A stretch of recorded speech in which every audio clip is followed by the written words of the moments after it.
Hey guys, this is the ESEE. I'm sure most of you know the model. This is one knife that I have with me out here about 95% of the time. I'm talking bigger knives here. Sometimes I'll take the SRK out. Initially I didn't like the SRK that much, but it's kind of growing on me. However, I prefer this one. Now, bigger knives are not really necessary when out bushcrafting.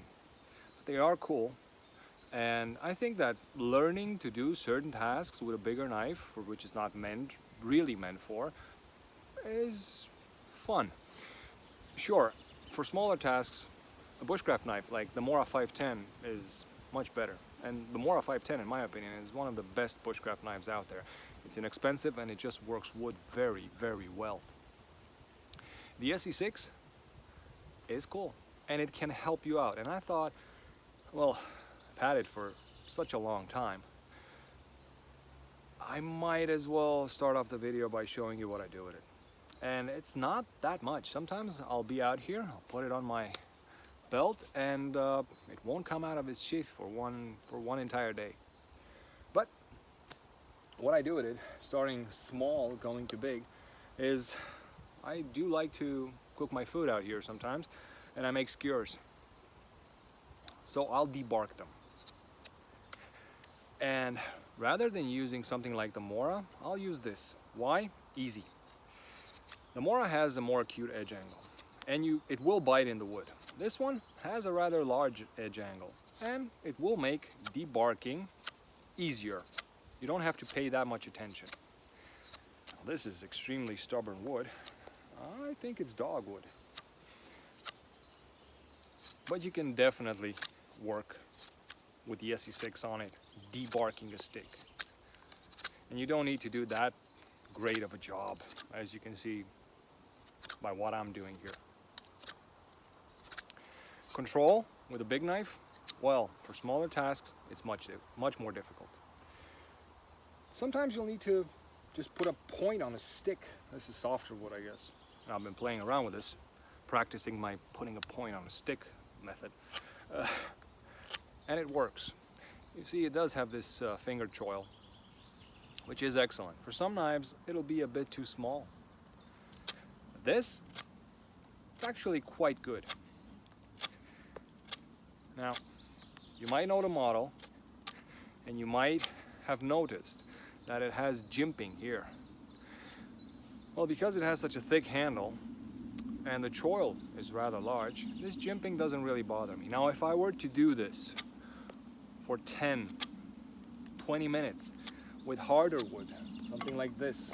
This is dogwood, which is not actually very dry. I would feel it in my hand. I don't think you're supposed to use the choil for a whole day. It is to give you that extra, precision, if you can call it, with something like this. Now, bigger knives, even less. However, you can do smaller tasks with a bigger knife. You just have to learn how to do them and practice. But yeah, you do feel the jimping. However, with short-term tasks, it doesn't bother you. It's very good for indexing, knowing exactly where you are. I don't usually put my finger on the jimping. I've seen people do that. I don't know how it works. I just lose all control over the blade. But the jimping's okay. Doesn't bother you that much. Like I said, if you were to do this for 30 minutes at a time in hardwood, I don't think you would enjoy it too much. But you don't really need to do that. Depending on the edge angle you put on your blade, you might have more or less control. I did not sharpen this knife for a long time, a very long time. I just, kept it sharp by stropping and steeling it. I have a small steel from CKC Knives. Did a very good job. And the edge angle was just as abrupt as when it came to me, about 30 degrees per side. Very abrupt edge angle. And I still used it for everything. Got no chips or rolls, which was great. So yeah, this is one task. The next one would be chopping. That's the one I use it most frequently for. Now I do have this Spartan John's pinky lanyard, patent pending, and it's just so it'll give me more leverage. I have it extra big for two reasons. Number one is this tang protrusion right here. Might be good for smashing things. Some people might like that. I don't have things to smash out here, but it does get uncomfortable. So that's why I have it extra big. If I need the extra momentum, this tang, protruding tang, will not dig into my hand. And lately, I'm talking about the last 2-3 years, I've been using gloves a lot. These are my dry weather gloves. My wet weather gloves are under my knee right here because it's muddy. It makes sitting on stuff more comfortable and less dirty. I mean, you're not gonna stay clean when you're out here, but makes it a bit more comfortable. With a glove, I can still fit my pinky through the lanyard. With those gloves, a bit more difficult. It's a bit more difficult, but right now it feels very comfortable in hand. And for chopping tasks, it's excellent. And one thing that I like to do when I'm out here is make a fire. And I like to use rotten wood for the base of my fire in case the ground is very wet. And I pick up rotten wood on my way up here. This is a piece of rotten wood that's very rotten. And I think this is not gonna really come across very well. Of course not. One chop and it's done. That's not the knife, that's the wood.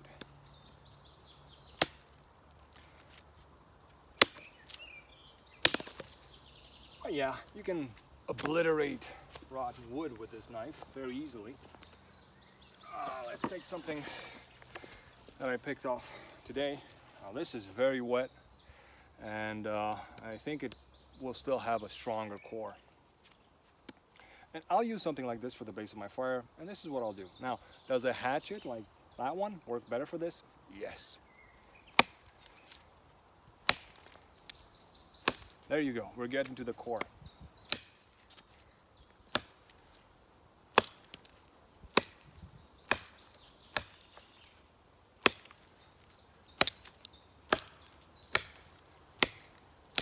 When you're using this Spartan John's pinky lanyard patent pending,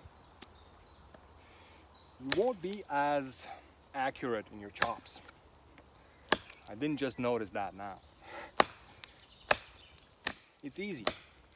The reason why is very easy to grasp is because it's too big and the knife will have some slack in your hand. That's because this protruding tang.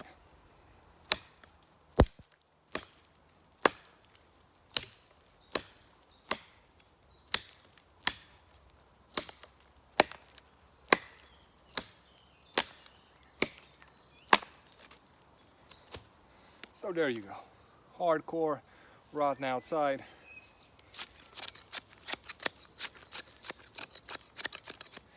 If you would split this, I think it'll burn. It's, yeah, maybe not light a fire with it, but it will definitely burn. So this is probably the most frequent task that I do with this knife, chopping. Now if you want to have a bit more accuracy, then you grab it by the handle, not just with the lanyard like this, but get a better purchase on the handle. It will be well, more stable in your hand, and then you can aim your chops better. However, you don't have the same momentum, same force, the same penetration. And especially if you're using gloves, it'll want to slip out of your hand a bit. Now, not using gloves is quite a thing. You feel your tool better in hand. I'm still gonna put my pinky through the lanyard. It's not gonna slip as much, but this tang, protruding tang, will bother me. And maybe that's just me, and I have sensitive hands. I don't know. Lately, I've been getting a lot of splinters in my hands. That didn't used to happen a few years ago. Maybe it did, and I've just gone softer.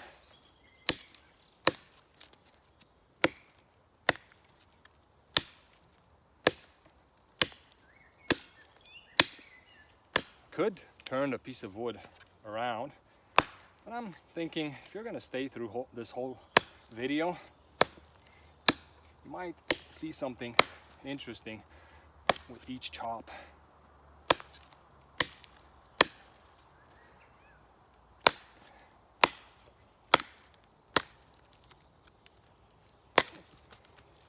Now, if you ever tried your skill at making videos, you'll know that doing something for the camera is a bit more difficult than doing it for yourself, because you have to work in an odd angle.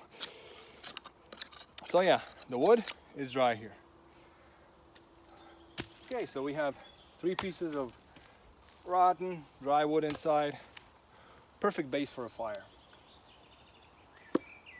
And like I said, that's the most frequent task I'll do with this knife. And I think chopping is the most difficult task when it comes to your edge. Because I don't know how good you have to be to always hit a piece of wood in a certain angle and not twisting in that angle, not getting those side forces, lateral tensions, lateral pressure. And that's the most damaging to your edge. Batoning, not so much. Let me clean off the edge a bit. And like before, no damage to the edge. It's done this hundreds of times maybe. The next part would be splitting wood. Now I could split that piece of wood right there, which is dry. And this was a larger piece of wood that I split with this knife, maybe. Yeah, the coating.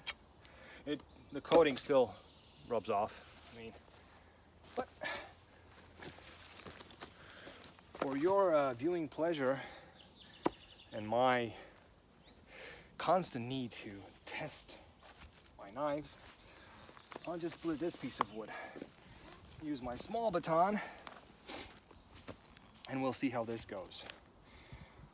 I am going to use a glove because, like I said, probably my hands got a bit too sensitive with old age. The shock that comes through the blade when you have a hard piece of wood is not small. Now this is a big piece of wood. It's not rotten. It's not completely dry. It'll burn, but it's not completely dry. The outside, the bark, I can peel that off easily. If you want to practice your batoning, I recommend you do that, just so you see the knots. And if you really want to practice your batoning, I suggest you pay attention to the wood. See where you have cracks in it, and where those knots are. I always advise to test your tools. If you're gonna come to rely on something like this, even if it's just for a one-day camping trip, then you intend to baton pieces of wood, I suggest you test it harder than you're actually gonna use it. That's what I do.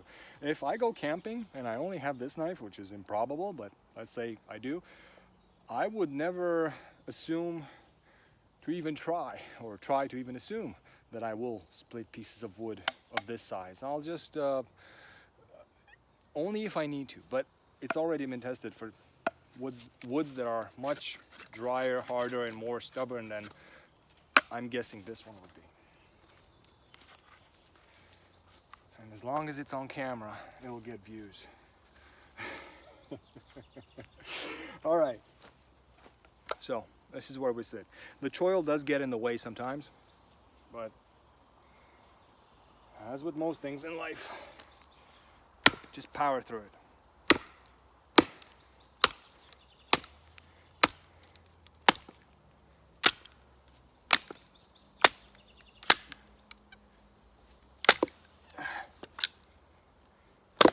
I prefer my Carta handles. G10 is good. Wood looks nice, and feels nice, but wood will crack sometimes G10 doesn't feel that nice, especially in fixed blades.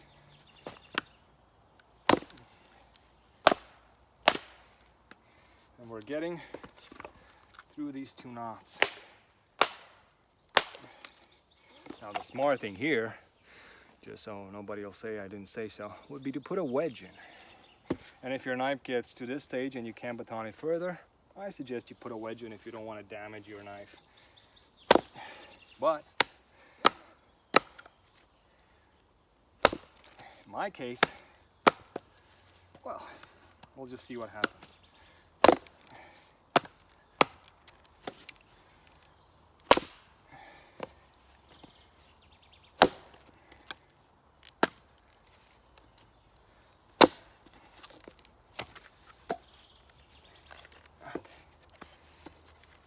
Nice part about my micarta handle scales is you can hit the knife on the handle scale without much worry. And the nice thing about the Spark John's pinky lanyard, patent pending, is that you can actually hold it and help you out with the lanyard so you get more space where you can hit your handle on to straighten out your knife.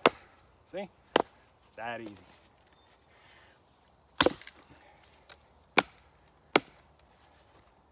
Now, what I was saying about the edge does not contact very much wood at this point. So batoning, not really that hard on your edge.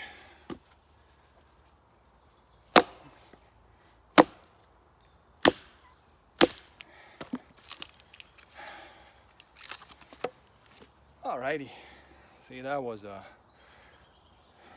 naughty one.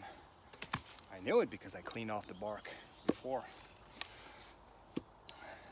And let's go for one more.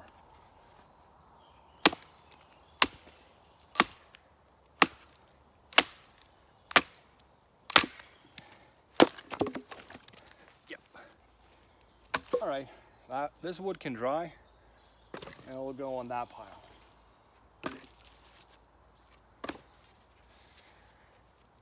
You can baton a blade for a long time and not get any edge damage because the edge doesn't make that much contact. But if the heat treatment is off, you might break it. And I suggest you do that in a controlled environment. All right. So, cleaning off bark, putting points on sticks, and chopping. I would say chopping and batoning. Those were the main tasks of this knife. Something that I rarely do is make feather sticks. Why? Because I'll use a folder to test it out. If I really have to make a feather stick, I'll use my Mora 510. But it can be done with this. And my opinion is that for beginners, a steep edge angle might actually help you out to not get such a deep bite. And when we're talking wood like this is very fibrous, very dry. It's hard to make feather sticks out of this. Sometimes a steep edge angle with a very good edge will help. If you can't make those nice curlies, you can just make some wood shavings you can gather and practice your fire lighting with a ferrocerium rod. This is where the choil comes in handy, because if you have to do it like this, very little control, and this is where gloves come in handy. Hardwood, choil, jimping, yeah.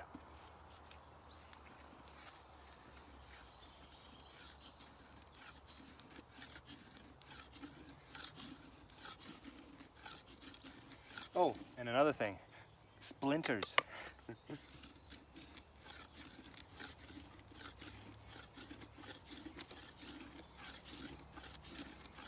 Very fibrous wood.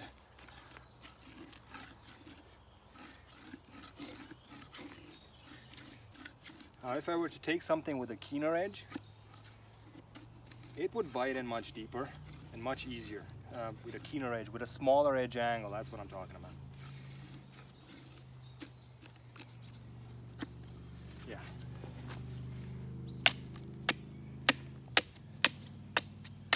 So yeah, if you gather up all these small shavings and the bigger ones, they're very dry. You could light them up with your ferro rod. But this, my workbench here, aka my chair, is kind of wet and damp. So I would have to really clean it out if I wanted to demo that, which I don't. I don't intend to. Now, doing this with this knife, this wood, is slightly uncomfortable. I don't know if you can see it right, so I'm sorry, I'm just gonna move out of the way of the camera. As, yeah.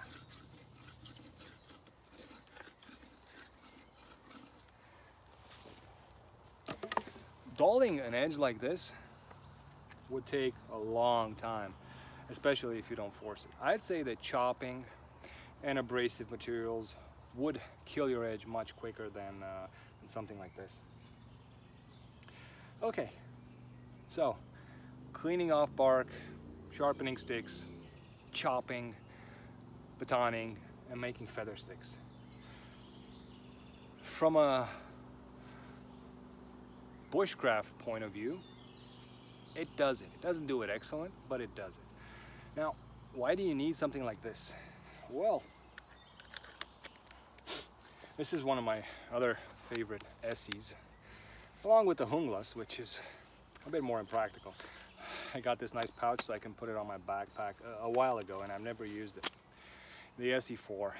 This one can do those tasks, feather sticks and bushcraft tasks, much easier. It can split wood very well, and I've tested it. I've had friends who tested it. Just an awesome knife.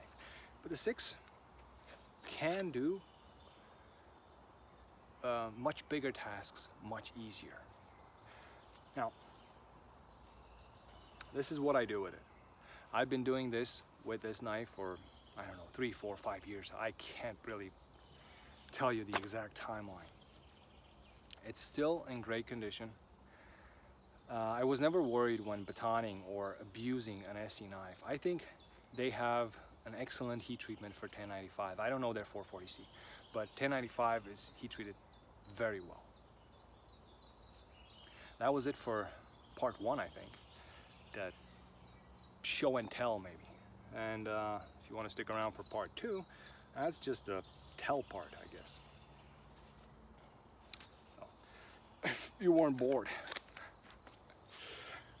Yeah, if so far you have any questions, post them in the comment section. Hope you enjoyed it so far. And as always, I wish you all a great day.